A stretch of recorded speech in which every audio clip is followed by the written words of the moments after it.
புதிய நாளை காண செய்கின்ற கர்த்தருக்கு ஸ்தோத்திரம். கர்த்தருடைய நாமம் மகிமைப்படும்படியாக உங்களோடு சில நிமிடங்கள். இன்று யோவான் 1 யோவான் 2வது இடத்தை தியானிச்சுக்கிட்டு இருந்தேன். தியானிக்கும்போது அவங்க என்னோடு பேசுனதை பார்த்தேன். அதில் 2வது வசனம், நம்முடைய பாவங்களை நிவர்த்தி செய்கிற கிருபாதர பலி அவரே. அவர் நம்முடைய பாவங்களை மாத்திரம் அல்ல, சர்வலோகத்தின் பாவங்களையும் நிவர்த்தி செய்கிற பலியாக இருக்கிறார். ஆமென். அவர் நம்முடைய பாவங்களை நிவர்த்தி செய்கிற கிருபாதர பலி அவரே அப்படின்னு போட்டுட்டு, நம்முடைய பாவங்களை மாத்திரம் அல்ல, சர்வலோகத்தின் பாவங்களையும் நிவர்த்தி செய்கிற பலியாகி இருக்கிறார். பலியாகி இருக்கிறார், எனக்காக பலியாகி இருக்கிறார்.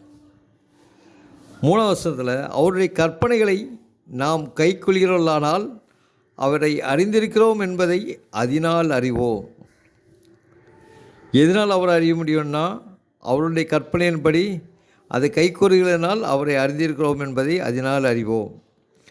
அவரை அறிந்திருக்கிறோம் என்று சொல்லியும் அவருடைய கற்பனைகளை கைக்கொள்ளாதவன் பொய்யனாக இருக்கிறான், அவனுக்குள் சத்தியமில்லை. அவருடைய கற்பனைகளை நாம் கைக்கொள்கிறவர்களானால் அவரை அறிந்திருக்கிறோம் என்பதையும் அதனால் அறிவோம். ஆண்டவரே அறிந்திருக்கிறோம் என்பதை அதனால் அறிவோம். அவரை அறிந்திருக்கிறோம் என்று சொல்லியும் அவருடைய கற்பனைகளை கைக்கொள்ளாதவன் பொய்யனாய் இருக்கிறான், அவனுக்குள் சத்தியம் இல்லை. அறிந்திருக்கிறேன்னு சொல்லியும் அவன் கைக்கொள்ளாதவன், கற்பனை கைக்கொள்ளாதவன் பொய்யனாக இருக்கிறான், அவனுக்குள் சத்தியம் இல்லை. அவருடைய வசனத்தை கைக்கொள்கிறவன் இடத்தில் தேவ அன்பு மெய்யாக பூரணப்பட்டிருக்கும். அவருடைய வசனத்தை நான் கை கொண்டால் தேவ அன்பு மெய்யாகவே பூரணப்பட்டிருக்கும். கிறிஸ்துவின் அன்பு எனக்குள்ளே மெய்யாகவே பூரணப்பட்டிருக்கும். நான் எப்போவுமே அன்பாகவே இருக்கணும், எல்லார்ட்டையும் அன்பாகவே பேசிடணும். நாம் அவருக்குள் இருக்கிறோம் என்பதை அதனாலே அறிந்திருக்கிறோம். நம்ம யார்கிட்ட பேசினாலும் அன்பாக பேசுகிறோம், அன்பாகவே இருக்கிறோம், அவர்களை மன்னிக்கிறோம், சத்துருக்களை சிநேகிக்கிறோம், நம்மளை துன்பப்படுறதுகளை ஆசீர்வதிக்கிறோம், நம்மளை எதிர்த்திருக்கிறவங்களுக்கும் நம்மளை மன்னிப்பு கொடுக்குறோம், நம்மளை விடுதலை கொடுக்குறோன்னா அந்த அன்பு நமக்குள்ளே இருக்குது அப்படின்னு தெரியும்.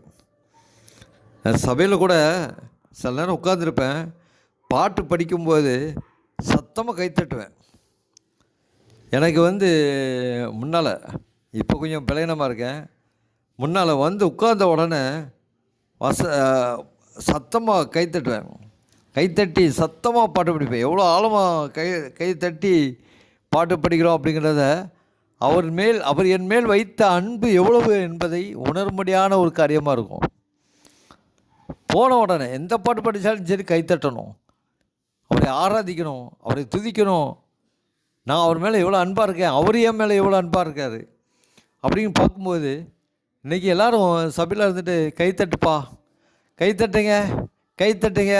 ஸ்கூலில் டீச்சர் சொன்ன மாதிரி, ஏம்மா வாயை கட்டு, வாயை பற்றிக்கோ, சத்தம் போடாத அப்படின்னு சொன்ன மாதிரி இருக்குது. அவருடைய அன்பு எவ்வளோவாய் நம்ம மேலே ஏவப்பட்டு இருக்கிறது இருக்குது இல்லையா? அவர் அன்பு இல்லையா? அதான் அதை போட்டிருக்கு. அவர் நம்முடைய பாவங்களை நிவர்த்தி செய்கிற கிருபாதர பலி அவரே.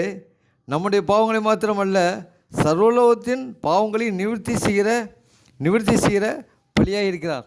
சர்வலோகத்தின் பாவங்களையும் அது சரி செய்தவர். அவர் இரத்தத்தால் மீட்பு கொடுத்தவர், பரிசுத்தமாக்கினவர், வெண்மணியாய் மாற்றினவர், நம்மளை பாவம் இல்லாத ஒரு ஜீவத்தில் வாழும்படி அழைத்தவர், வெளியேறப்பட்ட ரட்சிப்பை நம்மளுக்கு தந்தவர். நாம் அவரிடத்தில் எவ்வளோ அன்பாக இருக்கணும் இல்லையா? அவருடைய பிள்ளைகள்கிட்ட எவ்வளோ அன்பாக இருக்கணும் இல்லையா? நம்ம அவருடைய கற்பனையின்படி நடக்கணும் இல்லையா? நான் பார்த்துருக்கேன். என்னடா, நான் சமீப காலத்தில் ஒரு இடத்துல சர்ச்சில் உட்காந்துருக்கும் பார்த்தா என்னால் கைத்தட்ட முடியல. ஒரு சைடில் அடித்தா இன்னொரு பக்கம் கை வலிக்க ஆரம்பிச்சு. அவர் கிடைக்கிற நாட்களில் கைத்தட்டும் போது எவ்வளோ சந்தோஷமாக இருக்கும். அவர் நம்முடைய அன்பை எப்படி நம்ம காட்டணும் இல்லையா? அவரை அறிந்திருக்கிறோம் என்பதை எதனால் காட்ட முடியும்? அவர் துதிக்கிறதுனால தானே, ஜெபிக்கிறதுனால தானே, கைத்தட்டி ஆராதிக்கிறதுனால தானே இல்லையா?